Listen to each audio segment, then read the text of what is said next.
vijana wenzangu na wadau wote wa michezo, tukumbuke kwamba michezo inaunganisha udugu, michezo ni ajira na michezo ni urafiki, yani inatufanya tuwe marafiki kati ya timu moja na timu nyingine, mchezaji mmoja na mchezaji mwingine.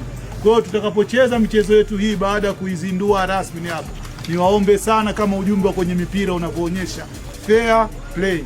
Maanake tucheze kwa amani, sio kumkamia mtu, sio kwa lengo la kumvunja au kumjeruhi na mambo mengine ya kukamiana. Na tumelishirikisha kombe letu hili tukisema kwamba tunalita Amani Cup.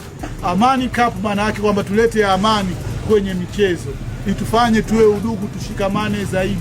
Kama kila mmoja katika mashindano yetu tutakapoyazindua aonyeshe kipaji chake na akiendeleze, kama unavyoendeleza masomo, ufugaji na vitu vingine. Kwa hiyo michezo nayo inapelekea watu kupata ajira. Leo jambo la pili ambalo nataka kuwasihi ndugu zangu wana michezo ni kuhakikisha kwamba tunaendeleza kuidumisha amani ya taifa letu. Amani ndiyo msingi wa taifa letu. Tumeachiwa na wazee wetu, baba wa taifa Mwalimu Julius Kambarage Nyerere, akafanya muungano wa Tanganyika na Zanzibar.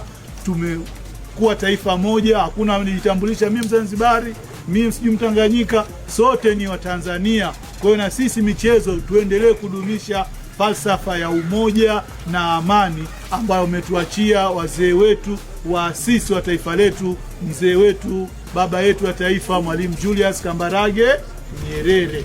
Kwa hiyo binafsi nichukue nafasi hii kulishukuru sana Jeshi la Polisi kwa uanzishwaji wa ligi hii ya Amani Cup.